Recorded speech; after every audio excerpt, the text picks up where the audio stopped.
नमस्कार, स्वागत है आपका न्यू राइजिंग इंडिया पर। मैं हूं आपके साथ आस्था तिवारी। जिंदगी का सार कही जाती है शिक्षा, लेकिन कोरोना महामारी की मार ने जहां जिंदगी पर ठहराव लाया, उसी के साथ बच्चों के भविष्य पर भी अंकुश लगा दिया है। तीसरी लहर की दस्तक का खतरा बरकरार है। ऐसे में सीबीएसई, गुजरात बोर्ड और एमपी बोर्ड ने परीक्षाएं रद्द करने का फैसला किया, जिसके बाद 12वीं की परीक्षाएं रद्द कर दी गई। ऐसे में लाखों छात्रों के लिए यह राहत भरी खबर तो है, मगर इस बीच कई अहम व गहन प्रश्न सबके मन में उठ रहे हैं कि किस तरीके से निर्धारित होगी इन परीक्षाओं का रिजल्ट। जो बच्चे दोबारा परीक्षा देना चाहते हैं, कैसे देंगे परीक्षा? एडमिशन को लेकर के क्या कुछ रहने वाली है प्रतिक्रियाएं, क्या प्रक्रियाएं होंगी? इसके साथ ही साथ जो बच्चे विदेश में जाकर के पढ़ना चाहते हैं, वो कैसे कर पाएंगे अपनी पढ़ाई को पूरा? वहाँ कैसे एडमिशन होगा?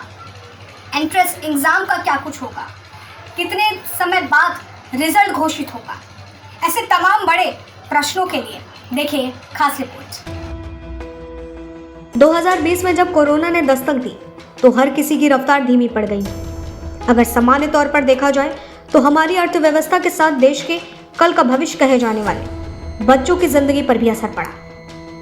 हाथों से किताबें छूटी तो वहीं शिक्षा के मंदिर का अब ऑनलाइन शिक्षा में सिमट कर रह गया है, जिसके चलते परीक्षाओं को लेकर छात्रों के साथ ही साथ अभिभावक भी चिंतित हैं। वहीं पीएम मोदी की अध्यक्षता में मंगलवार देर रात चली बैठक में सीबीएसई बोर्ड की परीक्षाएं रद्द करने का फैसला लिया गया।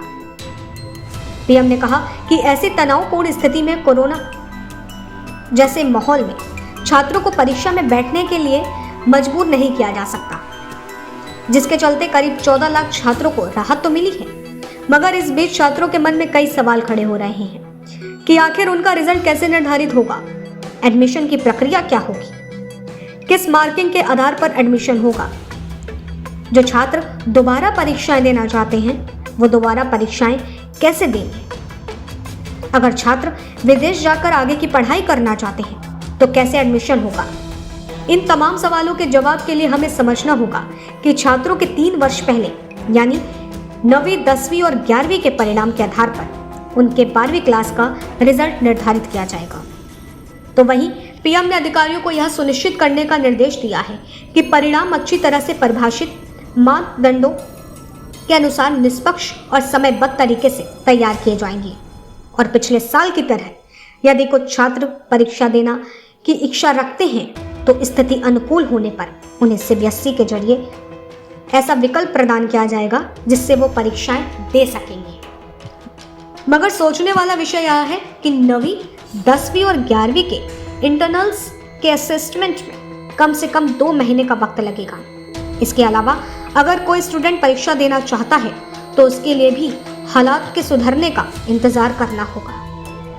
रिजल्ट अगस्त से पहले आना संभव नहीं है। फिर कॉलेजों में एडमिशन के प्रोसेस अक्टूबर, नवंबर तक खिंच सकती है। रिजल्ट देर से आएगा तो एंट्रेंस एग्जाम भी देर से होंगे। विदेश में पढ़ाई के लिए जाने वाले स्टूडेंट्स और प्रतियोगी परीक्षाओं में बैठने वाले पर भी असर होगा। वहीं गुजरात बोर्ड और मध्य प्रदेश बोर्ड ने परीक्षा न कराने का फैसला लिया है।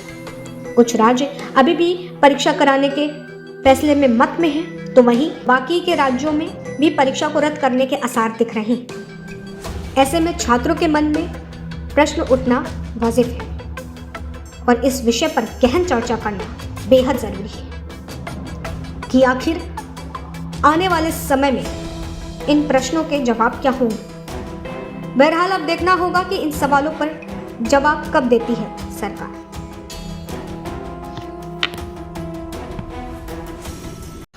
तो ये थी खास रिपोर्ट, जिसको देख करके समझ में भी आता है कि वाकई ये प्रश्न उठने वाजिब हैं और ये गहन चर्चा करने का विषय है। ऐसे में देखना होगा कि सरकार का इस पर क्या कुछ कहना है, क्या करती है सरकार। और बाकी जो राज्यों में अभी घोषित नहीं किया गया है कि एग्ज़ाम रद्द होंगे या वाकई कराए जाएंगे, ये सवाल भी अभी बरकरार है। और ऐसी तमाम बड़ी खबरों के लिए बने रहें मेरे साथ। तब तक के लिए नमस्कार।